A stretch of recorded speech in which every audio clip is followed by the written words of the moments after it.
Programme ని వీక్షించుతున్న మా ప్రియులైనటువంటి వారందరికీ నా హృదయపూర్వకమైన వందనాలు చెల్లిస్తూ ఉన్నాను। या लाइव कार्यक्रम को देखने वाले सारे विश्वासियों को मैं हृदय से धन्यवाद कहता हूँ। ఈ లైవ్ ప్రోగ్రామ్ ద్వారా మీ అందరితో కలిసి మాట్లాడడానికి దేవుని యొక్క వాక్యాన్ని పంచుకోవడానికి దేవుడు నాకు అవకాశం ఇచ్చాడు। ये लाइव के द्वारा आप सबसे बातें करने के लिए, प्रभु के वचन को देने के लिए प्रभु ने सुंदर सा अवकाश मुझे दिया है। ఈ రోజు ప్రభు మనతో మాట్లాడుతున్నటువంటి ఆ మాటను మనం జ్ఞాపకం చేసుకొని ఆశీర్వదించబడాలని కోరుకుంటున్నాను। आज के दिन प्रभु हमसे क्या बोलना चाहते हैं उसको स्मरण करके प्रभु के द्वारा आशीष प्राप्त करेंगे। దయచేసి ఒక్కసారి మనం కళ్ళు మూసుకొని ప్రార్థన చేసుకొని ఈ కార్యక్రమాన్ని మనం ప్రారంభించుకుందాం। कृपया एक बार अपने आंखों को बंद कीजिए, प्रार्थना करके इस कार्यक्रम को प्रारंभ करेंगे। ప్రేమ స్వరూపుడు అయిన మా తండ్రి జీవాధిపతి నీకు స్తోత్రములు చెల్లిస్తున్నానయ్యా। प्रेममय पिता परमेश्वर जीते प्रभु तुझे धन्यवाद देते हैं। ఈ రోజున ఈ లైవ్ ప్రోగ్రామ్ ద్వారా అనేక బిడ్డలను నీ వాక్యము ద్వారా సంధించడానికి మీరు ఇచ్చినటువంటి కృప కొరకై మీకు స్తోత్రములు చెల్లిస్తున్నాను। आज के दिन इस लाइव के कार्यक्रम के द्वारा अनेक बच्चों को और उनसे बातें करने के लिए आपको बहुत बहुत धन्यवाद देते हैं। ఈ మాటల ద్వారా నేను దీవించబడాలి, వినుచున్న బిడ్డలు కూడా దీవించబడాలి ప్రభువా। और इन बातों के द्वारा मुझे भी आशीष प्राप्त हो पिता, और सुनने वाले बच्चों को भी आशीष प्राप्त हो। మీరు ఈ రీతిగా మీరు కార్యాన్ని చేసి మీ నామమునకు మహిమ తెచ్చుకొనమని ప్రార్థన చేస్తూ ఉంటున్నానయ్యా। इस प्रकार आप कार्य करके आपके नाम की महिमा प्राप्त हो पिता, इसके निमित्त प्रार्थना करता हूँ। ప్రతి విధమైనటువంటి అల్లరి శక్తులను చీకటి శక్తులను నిర్మూలన చేయండి ప్రభువా। हर प्रकार के अंधकार शक्तियों का अंत करो प्रभु। ఈ లైవ్ ప్రోగ్రామ్ ను ఊరక చూసి లైక్ మాత్రమే కొట్టకుండా వారు సరిగ్గా మంచిగా చూసుకోవడానికి కృప చూపమని ప్రార్థన చేస్తున్నానయ్యా। या लाइव प्रोग्राम जो है प्रभु जी सिर्फ देख कर ही लाइक मानना नहीं, बल्कि उसका उपयोग भी अपने जीवन में कर पाए, ऐसे प्रार्थना करता हूँ प्रभु। ఈ వాక్యానుసారమైన జీవితాన్ని ప్రతి వారికి దయచేసి మీరు మహిమ తెచ్చుకొనమని वचन के अनुसार हर कोई अपने जीवन को बिताते हुए आपकी महिमा करे। యేసు నామములో అడిగి వేడుకొంచున్నాము తండ్రి, प्रभु यीशु मसीह के नाम से मांगता हूँ पिता, ఆమేన్। आमीन। క్రీస్తునందు ప్రియమైనటువంటి దేవుని బిడ్డలారా, मसीह के प्रिय संतानों, ఈ సమయంలో దేవుని యొక్క వాక్య భాగంలో నుంచి ఒక మాటను మనం చదువుకుందాము। इस समय में बाइबल में से एक वचन को पढ़ता हूँ।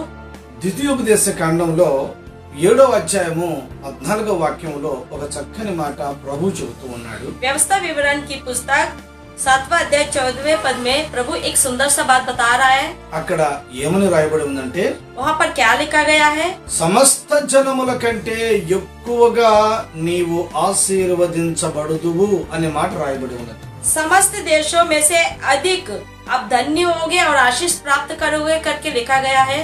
ప్రియమైనటువంటి దేవుని బిడ్డలారా, प्रिय परमेश्वर के लोगों, సమస్త జనముల కంటే అని ప్రభు ఒక ప్రత్యేకంగా ఈ మాటను మాట్లాడుచూ ఉన్నారు ఆయన। सारे देश के लोगों से इस प्रकार प्रभु एक अलग रीति से बातें कर रहा है। సమస్త జనములు అంటే ఎంతమందిని లెక్కేసుకుంటున్నారు? सारे देश के लोग यानी कि कितने लोगों को गिनती में ले रहा है? ఈ రోజున ప్రపంచ జనాభా యొక్క లెక్క ఎంత వరకు ఉన్నది అనేది మనం ఆలోచన చేస్తే, आज के दिन पूरे संसार की जो जनसंख्या है वह कितना है करके जब हम सोचेंगे तो 7.7 బిలియన్స్ అనేటువంటి ఒక జనాభా కలిగి ఉన్నారు। 7.7 బిలియన్ जनसंख्या है। అంటే 1 బిలియన్ అంటే 100 కోట్లు। अर्थात 1 बिलियन का अर्थ है 100 करोड़। అయితే ఇప్పుడు 7,000 కోట్ల జనములు, 7 లక్షల జనములు ఈ ప్రపంచములో కలిగి ఉన్నారు। यानी कि अभी 7,000 करोड़ और 7 लाख जनसंख्या पूरी दुनिया में है। అయితే ఈ దేశంలో ఈ ప్రపంచంలో భాషలు ఎన్ని కలిగి ఉన్నాయనంటే तो पूरे विश्व में कितनी भाषाएं हैं? 6,912 భాషలు కలిగి ఉన్నది। 6,912 भाषाएं हैं।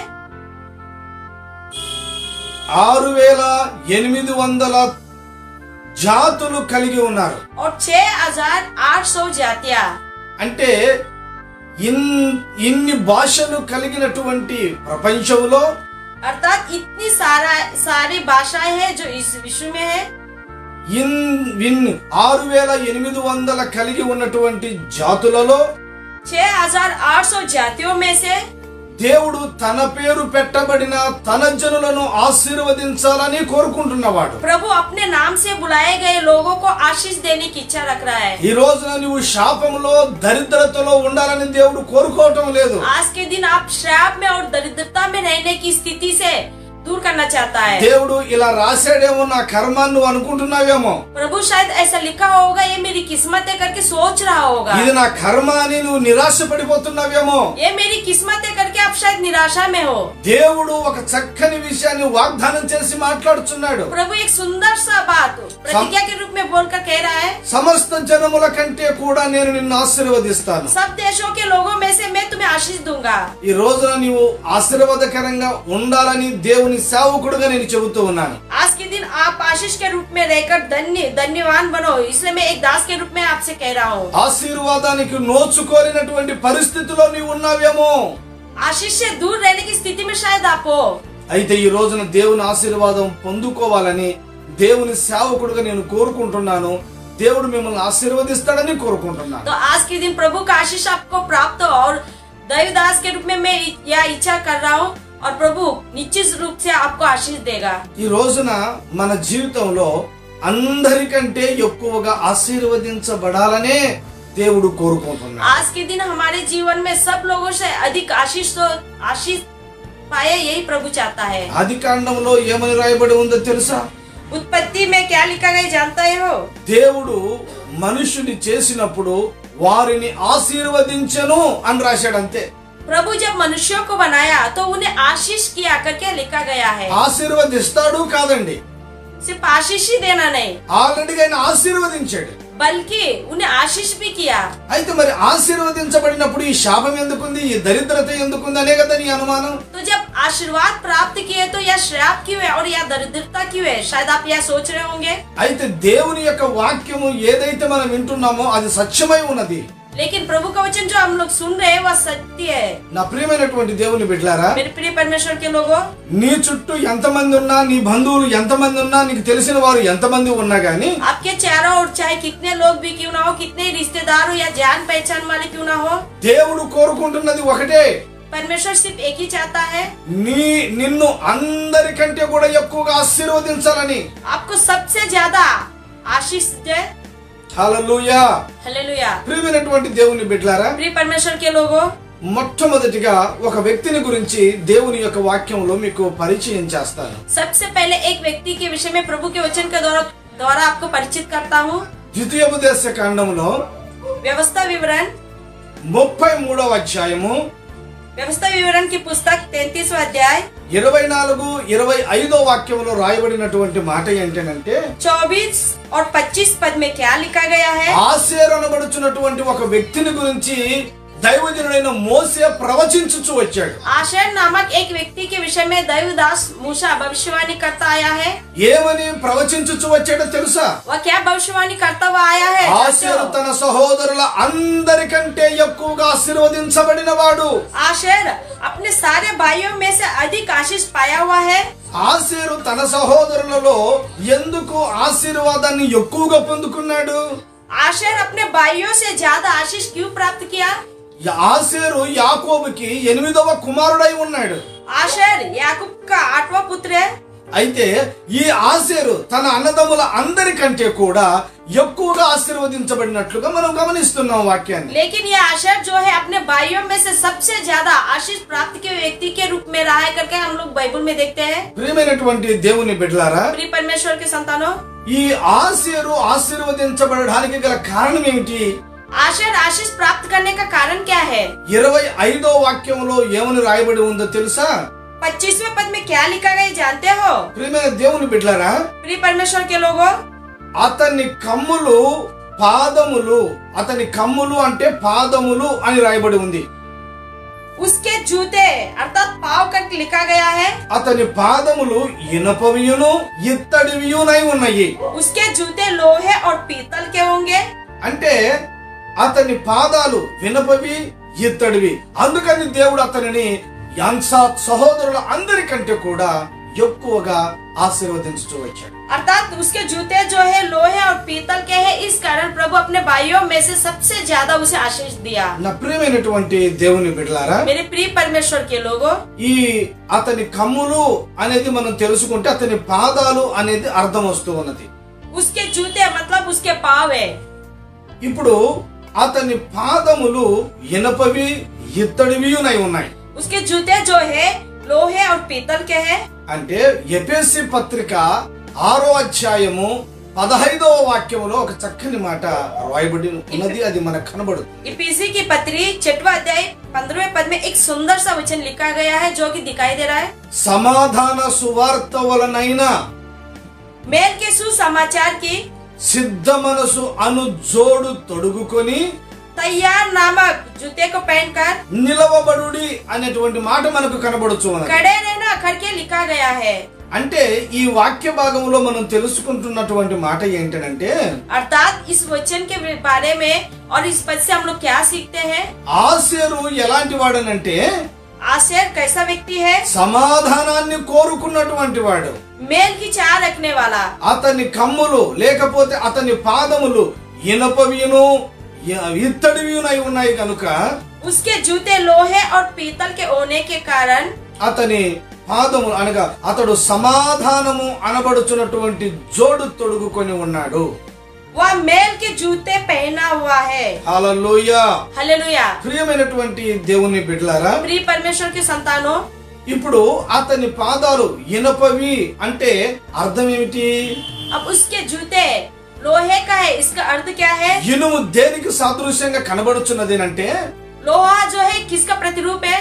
బలమునకు సాదృశ్యంగా కనబడుతుంది. बल का प्रतिरूप है। ఇనుము అనబడుచున్నటువంటి వస్తువును త్వరగా నువ్వు విరవలేవు. लोहे को आप जल्दी तोड़ नहीं सकते हो, అది బలమైనటువంటి వస్తువు. वह बल और शक्ति रखने वाला वस्तु है। అయితే ఇక్కడ మనము ఈ వాక్యాన్ని బట్టి మనము గమనించినట్లయితే तो इस वचन के द्वारा जब हम ध्यान देते हैं तो రెండవదిగా అతడు ఇత్తడివి అయి ఉన్నది అతని యొక్క పాదములు. दूसरा उसके जो जूते हैं वो पीतल के हैं। ఇత్తడి అంటే అర్థం ఏంటంటే पीतल का अर्थ क्या है? దేవుని కృపకు సాదృశ్యమై ఉన్నది. प्रभु की कृपा को प्राप्त करने वाला। ఇనుము బలమైనటువంటిది. और लोहा जो है शक्ति का सादृश्य है, ఇత్తడి దేవుని కృపకు సాదృశ్యంగా और ఉన్నది. पीतल जो है प्रभु की दया का सादृश्य है। బలమైన దేవుని కృపను పొందుకున్నవాడు ఆషేరు.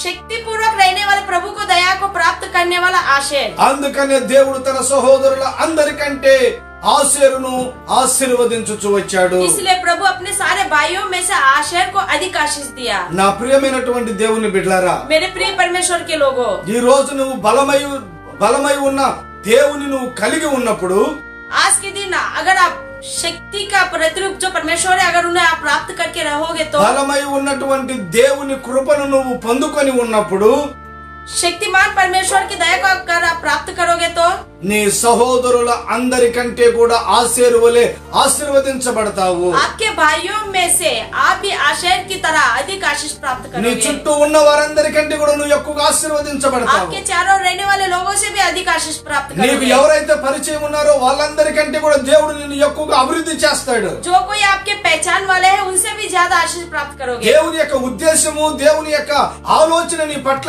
ఏమై ఉన్నదనంటే प्रभु का उद्देश्य और उसका विचार आपके पक्ष में क्या है? సమస్త జనముల కంటే నిన్ను ఎక్కువగా ఆశీర్వదించాలని దేవుడు కోరుకుంటున్నాడు. सब देशों के लोगों से अधिक तुझे आशीष देने की इच्छा वह रख रहा है। ఈ రోజున బలమైన దేవుని కృపను పొందుకోకుండా నీవు దరిద్రతలో శాపములో కొనసాగించబడుతూ ఉన్నావు. आज के दिन शक्ति का प्रतिरूप जो परमेश्वर है उसकी दया को प्राप्त न करते हुए दरिद्रता और शाप में अपना जीवन बिता रहे हो। దేవుడు నాకు ఇలా రాసినాడు నా కర్మ అని అనుకుంటున్నావు.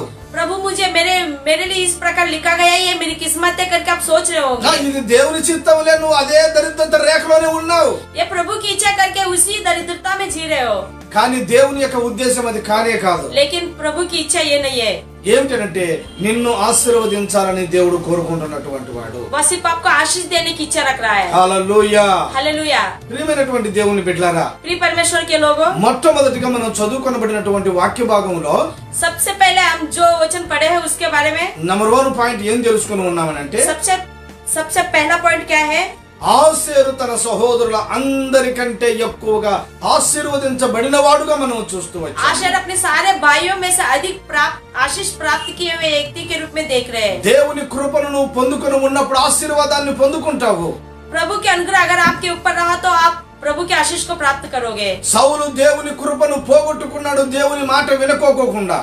शाऊल जो कि प्रभु की दया और अनुग्रह से दूर हो गया क्योंकि वो అందుకనే उसकी बात नहीं माना, తన రాజ్యమును తొలగింపచేశాడు. इसलिए उसके राज्य से उसे हटाया गया। ఈ కృపను దావీదు పొందుకున్నాడు. इसी दया को दाऊद प्राप्त किया। దేవుడు దావీదు యొక్క రాజ్య పరిపాలనను ఆశీర్వదించి సింహాసనాన్ని అనుగ్రహింపజేస్తూ వచ్చాడు. प्रभु जो कि दाऊद राजा के राज्य शासन को आशीष किया और राज्य सिंहासन भी उसको दिया। దేవుని కృప మనకు ఎల్లప్పుడూ సమృద్ధిగా తోడై ఉండాలి. प्रभु की कृपा हमेशा हमारे साथ रहना चाहिए। దేవుని కృపను మనం పొందుకొని ఉన్నప్పుడే మనం ఆశీర్వదించబడతాము. प्रभु के अनुग्रह जब हम प्राप्त करेंगे तभी आशय की तरह आशीष प्राप्त करेंगे। హల్లెలూయా. हालेलुया। రెండో విషయాన్ని చెబుతున్నానండి. दूसरा विषय बता रहा हूँ। ఆది కాండంలో మనకు 43వ అధ్యాయంలో 34వ వాక్యంలో బెన్యామీను గురించి రాయబడి ఉన్నది. उत्पत्ति की पुस्तक 43वां अध्याय 34 पद में बिन्यामीन के विषय में लिखा गया है। బెన్యామీనును దేవుడు తన సహోదరుల అందరికంటే 5 రెట్లు సంపాదన కలిగి ఉన్నాడట. बिन्यामीन अपने सारे भाइयों में से 5 गुना। బెన్యామీను ఎందుకని వాళ్ళందరికంటే కూడా 5 రెట్లు సంపాదన కలిగి ఉన్నాడు? 5 गुना प्राप्त संपत्ति प्राप्त किया हुआ है। और बिन्यामीन क्यों उन सबसे 5 गुना संपत्ति प्राप्त करके रहा? 1% కాదు, 2% కాదు, 5% అధికంగా ఉన్నాడట.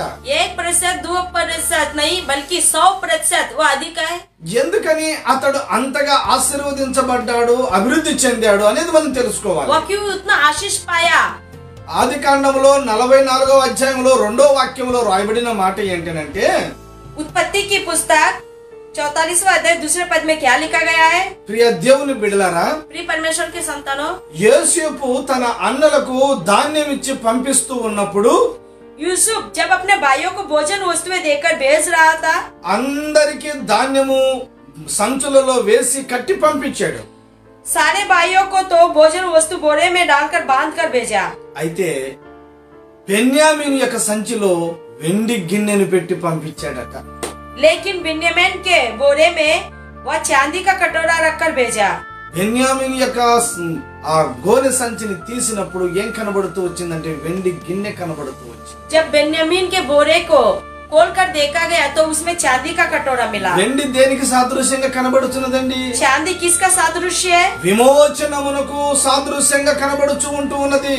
छुटकारे का सादृश्य है। అంటే బెన్యామీను ఎందుకని 5 రెట్లు ఆశీర్వాదాన్ని పొందుకున్నాడు అని అంటే, बिन्यामीन 5 गुना आशीष क्यों प्राप्त किया है? ద్వితీయోపదేశ కాండము 33వ అధ్యాయము 12వ వాక్యంలో రాయబడినటువంటి మాట ఒక చక్కగా ఉన్నది. व्यवस्था विवरण की पुस्तक 33वां अध्याय 12वें वचन में 12वें पद में एक सुंदर सा బెన్యామీను యెహోవాకు ప్రియుడై ఉన్నాడట. बिन्यामीन यहोवा के प्रिय है। బెన్యామీను 5 రెట్లు ఆశీర్వాదం నీకు ఎలా వచ్చింది? बिन्यामीन तुझे 5 गुना आशीष कैसे प्राप्त हुआ? ఏ రకంగా నువ్వు ఆ ఆశీర్వాదాన్ని పొందుకున్నావు? किस प्रकार आशीष प्राप्त किए हो? నేను వెండి ద్వారా విమోచనము కలిగినటువంటి వాడను. मैं चांदी के द्वारा उद्धार प्राप्त किया हुआ हूँ। వెండి అంటే విమోచనము కలిగి తర్వాత దేవునికి ప్రియమైనటువంటి బిడ్డగా జీవించుచు వచ్చాడు. चांदी के द्वारा उद्धार प्राप्त करके प्रभु के प्रिय बच्चे के रूप में अपना जीवन बिताता हुआ आया। అందుకనే అతని యొక్క సంపాదన 5 రెట్లు పెరుగుతూ వచ్చింది. इसलिए उसकी संपत्ति जो है 5 गुना तक बढ़ता आया। ఈ రోజున వాగ్దానం కూడా ఏమిటో తెలుసా? आज के दिन की प्रतिज्ञा भी क्या है जानते हो? సమస్త జనముల కంటే ఎక్కువగా నిన్ను ఆశీర్వదించు దేవుడు నీతో सब మాట్లాడుతున్నాడు. देश के लोगों में से अधिक आशीष देने वाला परमेश्वर आपसे बातें कर ఈ रहा है। రోజున విశ్వాసంతో ప్రార్థన చేయి. आज के दिन आप विश्वास पूर्वक प्रार्थना करो। ఇలాంటి వాక్యం నేను వినలేదా, ఇలాంటి వాక్యం చదవలేదా నువ్వు అనుకుంటున్నావు? इस प्रकार का वचन क्या मैं कभी सुना नहीं हूँ या फिर నీకు कभी पढ़ा नहीं, వాక్యం कभी सुना తెలుసు, होगा। దేవుని ప్రసంగాలు తెలుసు, నీకు చదువుకున్నప్పుడు అన్ని విషయాలు తెలుసుకొని ఉన్నావు. आप वचन को भी जानते हो, प्रभु के उपदेश को भी जानते हो, सारे विषयों के बारे में भी जानते हो। కానీ దేవుని సన్నిధానంలో ఆ వాగ్దానాన్ని చేతబెట్టుకొని ప్రార్థన చేసుకొని ఆ విధానం లేకుండా పోయింది. लेकिन प्रभु के सानिध्य में उस वचन को पकड़कर प्रार्थना करने की विधि आप में नहीं है। ఆ పాస్టర్ చెప్తే విన్నాను, నాకు తెలిసిన పాస్టర్ చెప్తే విన్నాను, ఓ ఈ వాక్యం అంతా తెలిసినదే కదా మాకు वो पास्टर या फिर ये पास्टर बताने से मैं सुना हूँ, ये सारे वचन तो मैं जानता हूँ। అని ఇవన్నీ కూడా నువ్వు అలాగ అనుకుని దాన్ని పెడచెవిని పెట్టేసి వెళ్ళిపోతున్నావు. इस प्रकार आप ये सारी बातें सोच कर बिना सुने सुन तो रहते हो लेकिन अनसुनी करके चले जाते हो। నిర్లక్ష్యంగా దాన్ని నువ్వు తీసుకుంటున్నావు. उसे निर्लक्षता के रूप में लेते हो। కానీ దేవుని యొక్క వాగ్దానాన్ని నువ్వు చేతపట్టుకొని ప్రార్థన చేయాలి. लेकिन परमेश्वर की प्रतिज्ञा को हाथ में थाम कर प्रार्थना करना चाहिए। బెన్యామీను దేవుని సన్నిధానంలో యెహోవాకు ప్రియుడిగా మార్చబడుతూ వచ్చాడు గనుక దేవుడు 5 రెట్ల సంపాదన తనకి కలుగు చేస్తూ వచ్చాడు. बिन्यामीन प्रभु के सानिध्य में प्रिय के रूप में बदला गया, इसलिए 5 गुना वो आशीष प्राप्त किया। నా ప్రియమైనటువంటి దేవుని బిడ్డలారా, मेरे प्रिय परमेश्वर के लोगों, ఈ రోజు నీ సంపాదన చాలా తక్కువగా ఉందని బాధపడుతున్నావా? आज के दिन की आपकी संपत्ति बहुत ही कम है करके आप सोचते हो। నా ఉద్యోగం కూడా చిన్నదే కదా, నా జీతం కూడా చిన్నదే కదా అని అనుకుంటున్నావా? मेरी कमाई, मेरी नौकरी, मेरी सैलरी भी छोटा है करके क्या आप सोच रहे हो? నేను చేస్తున్న బిజినెస్ కూడా చాలా చిన్నది కదా, ఎలా నేను అంత ఉన్నతమైన స్థితిలోనికి వెళ్ళగలిగేది అనుకుంటున్నావా? मैं जो व्यापार कर रहा हूँ वो भी तो बहुत छोटा है, मैं उतनी उन्नत स्थिति में कैसे पहुँच सकता हूँ करके सोच रहे हो? నేను చదువుకున్న చదువు కూడా పెద్దగా లేదు కదా, నేను ఎలాగో దీవించబడేదని అనుకుంటున్నావా? मैं ज्यादा पढ़ाई भी तो नहीं किया हूँ, मैं कैसे आशीष प्राप्त करूंगा करके सोच रहे हो? అయితే దేవుడు నీతో వాగ్దానం చేస్తున్నాడు. लेकिन प्रभु आपसे प्रतिज्ञा करता है, నిన్ను సమస్త జనముల కంటే కూడా నిన్ను ఎక్కువగా నేను ఆశీర్వదించాలని కోరుకుంటున్నాను. सारे लोगों में से तुम्हें अधिक आशीष देने की इच्छा वो कर रहा ఈ है। రోజు నా వాగ్దానాన్ని చేతపట్టుకుంటే దేవుడు నిన్ను తప్పనిసరిగా ఆశీర్వదిస్తాడు. आज के दिन अगर आप इस प्रतिज्ञा को अपने हाथ में पकड़ोगे तो प्रभु निश्चय रूप से आपको आशीष देगा। ఇలాంటి మాటలు నేను ఎన్నో విన్నానులేని నువ్వు నిర్లక్ష్యంగా ఉంటున్నావేమో. इन बातों को तो मैं कई बार सुना हूँ करके शायद आप निर्लक्षता में जी रहे हो। నా ప్రియ దేవుని పిల్లలారా, मेरे प्रिय परमेश्वर के लोगों, ఈ రోజున దేవుని యొక్క సన్నిధానంలో నేను చెబుతున్నటువంటి మాట ఏంటంటే, आज के दिन प्रभु के सानिध्य में मैं क्या बता रहा हूँ,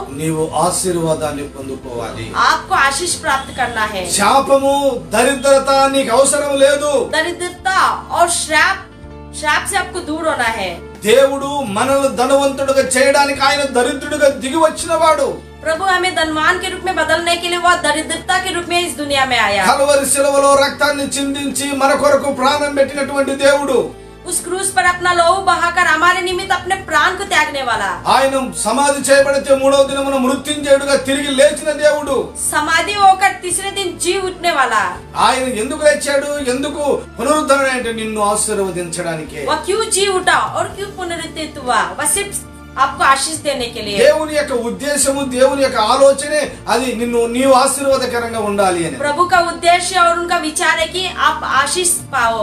3వ విషయాన్ని చెబుతానండి నేను. तीसरा विषय मैं बता रहा हूँ, దినవృత్తాంతాల మొదటి గ్రంథము व्यवस्था विवरण 4వ అధ్యాయము 9వ వాక్యంలో इतिहास की पहली पुस्तक 14वां अध्याय 9वें అక్కడ पद में యెబెసును గురించి రాయబడుతూ వచ్చింది. यहाँ पर एबेस के विषय में लिखा गया है। దినవృత్తాంతాల మొదటి గ్రంథము 4వ అధ్యాయము 9వ వాక్యం. इतिहास की पहली पुस्तक 14वां अध्याय 9वां पद। యెబెసును గురించి రాయబడిన మాట ఏంటంటే, याबेस के विषय में क्या लिखा गया है? యెబెసు తన సహోదరుల అందరికంటే ఎక్కువగా ఘనత పొందిన వాడని రాయబడి ఉన్నది. याबेस अपने सारे भाइयों में से अधिक प्रतिष्ठित व्यक्ति है करके लिखा गया है। నా ప్రియమైన దేవుని బిడ్డలారా, मेरे प्रिय परमेश्वर के संतानों, యెబెసు తల్లి ఏమని పెట్టిందో పేరు తెలుసా అతనికి? याबेस की माता किस उद्देश्य से वह नाम रखी जानते हो? అతడు పుట్టిన తరువాత जब वह पैदा हुआ, అతని తల్లి చనిపోతే जब उसकी माता मर गई तो అతనికి వేదన పుత్రుడు అని పేరు పెట్టారు. तो उसे याबेस रखा है कि इसे पीड़ित होकर मैं उत्पन्न किया हूँ। వేదన పుత్రుడు అని పేరు పెడుతూ వచ్చారు. पीड़ित होकर उत्पन्न करने वाला पुत्र। ప్రియ దేవుని బిడ్డలారా, प्रिय परमेश्वर के संतानों, అతన్ని అందరూ చూసి ఎగతాళిగా మాట్లాడి చాలా అతనిని బాధ కలిగించే మాటలు మాట్లాడుతూ వచ్చారు. सभी लोग उसे देखकर हंसते हुए उसे मजाक बनाकर दुखित करने वाले बातों के द्वारा उसे दुखित करता आ रहे थे। చాలా దరిద్రుడురా, నీ బ్రతుకు, నీవు, నీ విధానం ఏమిటి, అసలు నువ్వు పుట్టిన వెంటనే వేదన కలిగి అందరికీ వేదన కలిగించు వచ్చావురా అని చెప్పి యెబెసును ఓ భయానికంగా అతన్ని బాధ పెడుతూ ఉన్నారు. तू बहुत ही दरिद्र है और तेरी स्थिति क्या है, तू जैसे ही पैदा हुआ तू अपनी माँ को भी कहा गया है, पीड़ित होकर तू पैदा हुआ है करके बताया गया है। అయితే యెబెసు ఏం చేశాడో తెలుసా? लेकिन याबेस क्या किया जानते हो? వైరాగ్యము కలిగినటువంటి వాడు, वो प्रतिष्ठित व्यक्ति था, విశ్వాస పోరాట యోధుడుగా తయారయ్యాడు. विश्वास वीर के रूप में वह तैयार हुआ। ఇశ్రాయేలుల దేవుని గురించి విని మొరపెట్టడం ప్రారంభించాడు. इस्राएल परमेश्वर के विषय में सुनकर उससे विनती करने लगा। ఇశ్రాయేలు దేవుని యొక్క సన్నిధానములో కన్నీళ్లు విడిచి ప్రార్థించడం మొదలు పెట్టాడు. इस्राएली परमेश्वर के सानिध्य में आंसुओं के साथ प्रार्थना करना प्रारंभ किया. దేవుని సన్నిధానంలో మొరపెట్టి ప్రార్థన చేస్తూ ఉన్నాడు. प्रभु की सानिध्य में गिड़गिड़ाकर प्रार्थना करना प्रारंभ किया. అవిశ్వాసముతో ఎక్కడ రాజీ పడలేదు. अविश्वास के कारण कहीं भी उसने यह नहीं किया. తన పరిస్థితి చాలా దీనమైనటువంటి పరిస్థితిగా ఉన్నది. बहुत ही दीन स्थिति में हो रहा. బంధువులు కూడా నీదొక బ్రతికేనని దూషించుచు ఉన్నారు. सारे रिश्तेदार लोग ये क्या तेरा जीवन ही क्या जिंदगी है करके उसे कहने लगे. ఈ సూటుపోటి మాటల చేత కురింగిపోయి భయానికమైనటువంటి వేదనలోనికి దిగజారిపోయాడు. इस प्रकार की बातों के दौरान वो बहुत ही दुखित हुआ. దేవుని గురించి విన్న తర్వాత लेकिन जब परमेश्वर के विषय में वो सुना, అతడు ప్రార్థన చేయడం ప్రారంభించాడు. वो प्रार्थना करना प्रारंभ किया. హల్లెలూయా, हालेलुया, హల్లెలూయా. हालेलुया. నా ప్రియమైనటువంటి దేవుని బిడ్డలారా, मेरे प्रिय परमेश्वर के लोगों, ఏమని ప్రార్థన చేశాడో తెలుసా? वो क्या प्रार्थना किया है जानते हो? నీవు నన్ను నిశ్చయముగా ఆశీర్వదించుము అని ప్రార్థన చేశాడు. आप मुझे निश्चय रूप से आशीष दो करके प्रार्थना किया. ఆ ప్రార్థనలో అనుమానం లేదు ఆయనకి. उस प्रार्थना में कोई शक नहीं था. ఆ ప్రార్థనలో అవిశ్వాసం లేదు. उस प्रार्थना में अविश्वास नाम की चीज ही नहीं था. ప్రార్థనలో సందేహం లేదు అసలు. प्रार्थना में कोई संदेश ही नहीं था. కొందరు ప్రార్థన చేస్తారు, कुछ लोग प्रार्थना करते हैं, నీ చిత్తం అయితే నాకు ఆరోగ్యాన్ని బాగు చేయ్యా అని అంటారు. आपकी इच्छा है तो मुझे चंगाई दो प्रभु बोलते हैं. అంటే నువ్వు ఆరోగ్యంగా ఉండకపోవడం అనేది దేవుని చిత్తం. అదేమన్నా तो क्या आप चंगाई ना प्राप्त करो? क्या प्रभु यही चाहता है? నువ్వు ఆరోగ్యంగా ఉండడమే దేవుని చిత్తమై ఉన్నది. प्रभु चाहता है कि आप चंगे और भले हो. ప్రభువా నీ చిత్తం అయితే ఉద్యోగాన్ని నాయనా అని ప్రార్థన చేస్తావు. ए प्रभु अगर तेरी इच्छा हो तो तू मुझे नौकरी दो करके प्रार्थना करते हैं. అంటే నువ్వు ఆ ఉద్యోగం పొందుకొని ఆశీర్వదించబడి అభివృద్ధి చెందాలనే కదా దేవుని యొక్క ఉద్దేశము. तो क्या आप नौकरी प्राप्त करके आशीष प्राप्त करो, यही तो प्रभु चाहता है. సమస్త జనముల కంటే కూడా నేను ఎక్కువగా నేను ఆశీర్వదిస్తానని వాగ్దానం చేస్తున్నాడు కదా ఆయన. सारे देश के लोगों में से तुम्हें अधिक आशीष दूंगा करके प्रतिज्ञा तो कर रहा है वह. మరి నువ్వెందుకు నిశ్చయతతో ప్రార్థన तो చేయలేకపోతున్నావు? आप क्यों निश्चय मन से निश्चित रूप से प्रार्थना क्यों नहीं कर पा रहे हो? వాళ్ళు ఆశీర్వదించబడ్డారు, వీళ్ళు ఆశీర్వదించబడ్డారు, నేను ఎందుకు ఆశీర్వదించబడలేదని నువ్వు ఎందుకు దేవుని సన్నిధానంలో విశ్వాసంగా ప్రార్థన చేయలేవు? वो आशीष प्राप्त किया है या जन आशीष प्राप्त किया है, लेकिन मैं क्यों अभी तक आशीष प्राप्त नहीं किया हूँ करके इस विषय में प्रार्थना क्यों नहीं कर रहे हो? రోషముతో ప్రార్థన చేసే ఆ విధానం ఎందుకు లేకుండా పోయింది నీకు? रोज के साथ प्रार्थना करने की विधि तुम में क्यों नहीं है? ప్రార్థన ఏమో తక్కువ, ఆశీర్వాదాలేమో ఎక్కువ కావాలి నీకు. प्रार्थना तो ज्यादा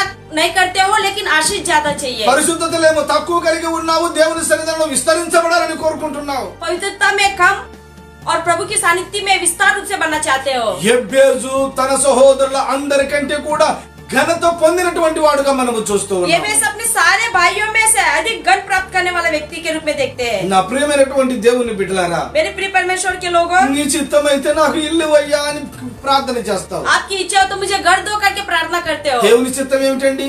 प्रभु की इच्छा क्या है? నువ్వు మంచి ఇల్లు కలిగి ఉండాలి, आपको अच्छा घर मिलना चाहिए, నువ్వు మంచి వాహనం కలిగి ఉండాలి, अच्छा वाहन चाहिए, నీవు మంచి వస్త్రాలు కట్టుకొనగలిగిన వాడవై ఉండాలి, आप अच्छे कपड़े पहने रहने के लिए మంచి रहना है, ఉద్యోగం కలిగి ఉండాలి, अच्छी नौकरी भी प्राप्त करना నీ है, వ్యాపారం దీవించబడాలి. आपका व्यापार भी आशीषमय हो. దేవుని సన్నిధానంలో ఈ వాగ్దానాన్ని పట్టుకొని ప్రార్థన చేయాలి. प्रभु की सानिध्य में इस प्रतिज्ञा को पकड़कर प्रार्थना करना चाहिए. యెబ్బేజు తన సహోదరులందరికంటే ఎక్కువగా ఆశీర్వదించిన దేవుడు నిన్నెందుకు ఆశీర్వదించలేకపోతూ ये ఉన్నాడు? वे अपने सारे भाइयों में से अधिक आशीष प्राप्त किए हुए व्यक्ति के रूप में आपको क्यों आशीष नहीं मिल पा रहा है? నా ప్రియమైనటువంటి దేవుని బిడ్డలారా, मेरे प्रिय परमेश्वर के लोगों, అప్పుడప్పుడు నువ్వు బలహీనమైనటువంటి ప్రార్థనలు చేస్తూ ఉన్నావు. कभी कभी आप बलहीनता की स्थिति में रहने वाली प्रार्थना को करते हो. అంటే నువ్వు బలంగా లేకోకుండా దేవుని బలహీనుడుగా ఉన్నట్టుగా చూస్తూ ఉన్నావు. यानी कि आप बलहीन होकर परमेश्वर को बलहीनता की स्थिति में देखते हो. నేను ఆరాధన చేస్తున్న దేవుడు, నేను ప్రకటిస్తున్న దేవుడు ఆయన బలవంతుడై ఉన్నాడండి. मैं जिसकी आराधना कर रहा हूँ और जिसके बारे में मैं प्रकाशित सुसमाचार सुना रहा हूँ वह बलपूर्वक और शक्तिशाली परमेश्वर है. ఎందుకనంటే నేను ఒట్టి చేతులతో మిగిలినప్పుడు, నా చేతుల్లో ఏమీ లేనప్పుడు, పరిచర్య ఏమీ లేనప్పుడు దేవుడు నన్ను ఆశీర్వదించి ఒక స్థితిలో పెడుతూ వచ్చినాడు. क्योंकि जब मैं खाली हाथ में था, मेरे पास कुछ नहीं था, तो भी प्रभु ने मुझे इस सेवकाई में खड़ा करके आज एक स्थिति में लाया है. నన్ను దేవుడు ప్రభు ఆశీర్వదించుచు ఆయన సన్నిధానంలో ఈ రోజున సేవ చేయడానికి నిలవబెట్టాడు. प्रभु मुझे आशीष करके उसके सानिध्य में खड़ा किया है. ఈ రోజున మన ప్రభు మనల్ని ఏమని వాగ్దానం చేస్తున్నాడంటే, సమస్త జనముల కంటే నేను నిన్ను ఎక్కువగా ఆశీర్వదిస్తాను. आज के दिन हमारा प्रभु हमसे क्या प्रतिज्ञा करता है कि सारे लोगों में से मैं तुम्हें आशीष दूंगा. హల్లెలూయా, हालेलुया. Hallelujah hallelujah. నా ప్రియమైన దేవుని బిడ్డలారా, मेरे प्रिय परमेश्वर के लोगों, ఒక జరిగిన విషయం చెబుతాను మీకు. एक सच्ची घटना मैं आप लोग को बता रहा हूँ। ఒక తల్లికి ఒక కుమారుడు పుట్టాడు. एक माँ को एक बेटा पैदा होता है। పుట్టిన తరువాత వాళ్ళ తండ్రి ఒక మరుసటి రోజునే చనిపోయాడు. जब वो बच्चा पैदा होता है तो उसका पिता दूसरे दिन ही खत्म हो जाता है। తల్లి అక్కడ ఉన్న బంధువులు అందరూ కూడా ఏం చేశారో తెలుసునా? और माँ और वहाँ रहने वाले सारे रिश्ते